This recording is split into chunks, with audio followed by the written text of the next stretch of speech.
Well, for the Walking Dead universe, we may be changing for the worse or the better. I'm not quite sure yet. I'm sure everyone, if you're a Walking Dead fan, you have seen the 11C trailer. And at the end, we have the big reveal that there are variant or mutated zombies, whatever you want to call them. Now, this isn't a huge reveal, I guess, because technically in season 1, yes, walkers were a little more intelligent, but in the real world answer, that's more of a Frank Darabont thing than the other people who helped run the Walking Dead thing, because obviously after Darabont left, season 2 onwards, even though he was involved a little bit in season 2, but just for argument's sake, the walkers have pretty much played the same. Nothing really different. They just waddle around. That's what they do, right? But season 1, Morgan's dead wife jiggled a door handle. We had walkers crawling over a chain link fence. One used a rock to break the glass in the department store that they're in. And maybe there's one other example somewhere in there. But they were just a tad bit more intelligent than they were from season 2 to 11B, right? So now the big reveal is that there's mutated walkers. Maybe be able to climb fences now. Maybe use rocks, jiggle door handles, what have you. The Walking Dead is undoubtedly going into uncharted territory because there's not anything in the comics relatively close to this. There's no variant zombies, mutated zombies. There's no big war that's going to happen or anything like that from the comic books. The comics is a lot smaller in scope compared to what the shows and spin-off shows are trying to do now, right? So if they do mutated walkers, okay, you could do it right. But at the same time, I don't know. I like how the walkers are already in The Walking Dead. Now, maybe you have a few that's a little bit more intelligent. Sure.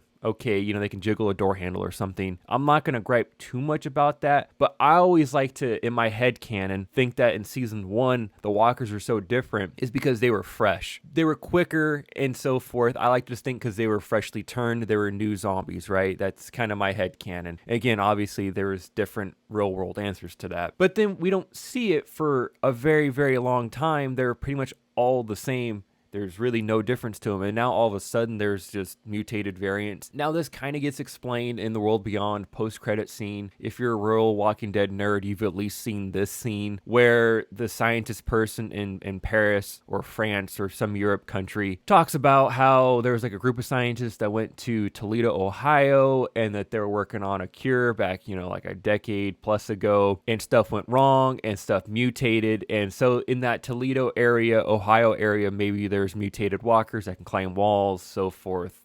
All that, right? And then in that post-credit scene, we see that scientist person get shot in the back, supposedly, even though we can't tell. It's kind of ambiguous. Some people may think that she got shot in the head, but either way, that person gets turns into a super fast, violent, strong zombie that's trying to rip down a metal door. So that's where our first initiation of mutated variant zombies happen in World Beyond there. So obviously we know that's a thing in Europe because she wasn't even bit by one. She died and turned into one in a variant mutated zombie. So that'd be interesting how they play that up when Daryl goes to Europe, but that's a whole other discussion. But how did it get to America, let alone Ohio? Now, I guess you can explain away that, yeah, those scientists brought it in some way or another. It's trying to be like a cure or something. The people that say got like the vaccine to cure walker stuff, it didn't really do anything. But if you had it and you died, you turn into a variant zombie where you're quick or you have a little more intelligence, you can climb a wall or whatever. Now, the big question is now, say a wall climbing walker bites someone.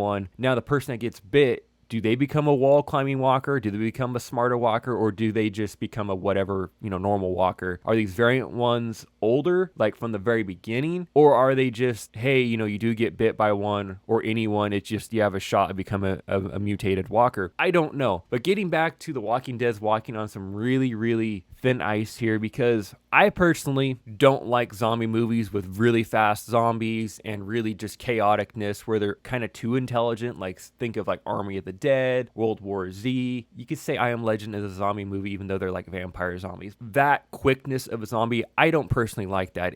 To me, it takes away from the characters and the survival story where The Walking Dead, especially the comics, does so well where, yes, the walkers are a threat, but they are defeatable to a sense. Again, it goes back to this great line from the pilot of The Walking Dead where Morgan, and I'm paraphrasing here, pretty much says like, yeah, one walker, yeah, you probably could take out one of those. But when they all get in a herd together or into a group together, they get hungry, they're hard to beat. Even to this day, I know we have No Way Out and stuff where they do defeat a lot of zombies. But say you're alone, yeah, one walker's not a big deal. But say there's 20 around you, yeah, maybe like a Daryl or a Maggie or Negan gets out of that. But it's still a tough situation to get out of. This is with the slow normal walkers, right? So it'll be interesting how they play up the mutated walkers. I have overreacted in some other videos where I think it's a really stupid idea, and I'm not 100% sold, but if they keep it to simple stuff, I'm not going to be too mad about it. You know, where they can climb a wall, jiggle a door handle, something like that. Very simple stuff. But if they start having like zombie intelligence where they start creating a zombie army to face the humans, yeah, that I'm out. That's completely stupid. I'm not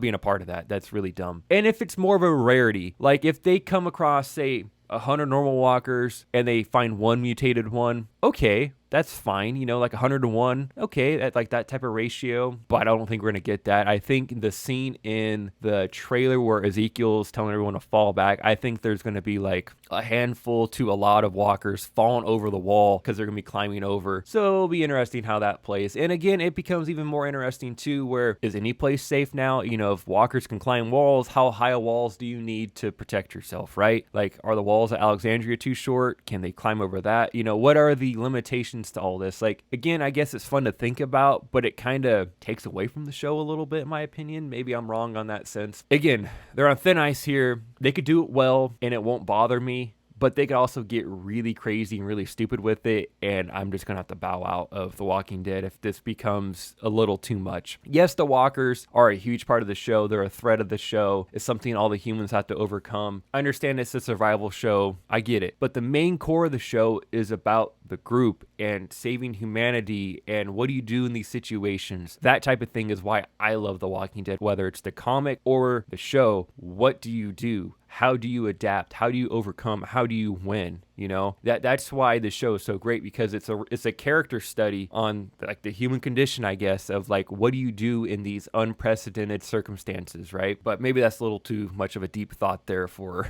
a Walking Dead video about variant zombies. But either way, variant zombies, mutated zombies, whatever you want to call them, are coming to The Walking Dead. Again, if they do it well, I'm not going to have a huge gripe with it. But again, they can get into some real goofy territory and I'm not going to like it. So we'll just see what they have to do. I'm excited for the final part of season 11 here. I'm curious how big of a finale we're actually going to get with so many characters getting spinoffs here at the end of the show. But regardless, I hope we do wrap up this Commonwealth storyline and get where we're going to go into the future here with the Rick show, the Negan show, the Daryl show, and all that stuff. And Fear the Walking Dead still going on, but who really cares about that, right? So it'll be real interesting how everything kind of gets wrapped up, how people get pushed out back in the world. You know, why does Daryl leave? Why does Maggie and Negan leave? And so forth. So with all that said, what are your thoughts on the mutated / variant zombies in The Walking Dead? Are you really looking forward to it, or are you kind of in my boat where you're really hesitant and kind of not looking forward to it? Let me know your thoughts down below in the comment section. And while you're down there, if you can like the video and subscribe to the channel, that'd be greatly appreciated. Until next time, guys, everyone have a great day. Thanks for watching.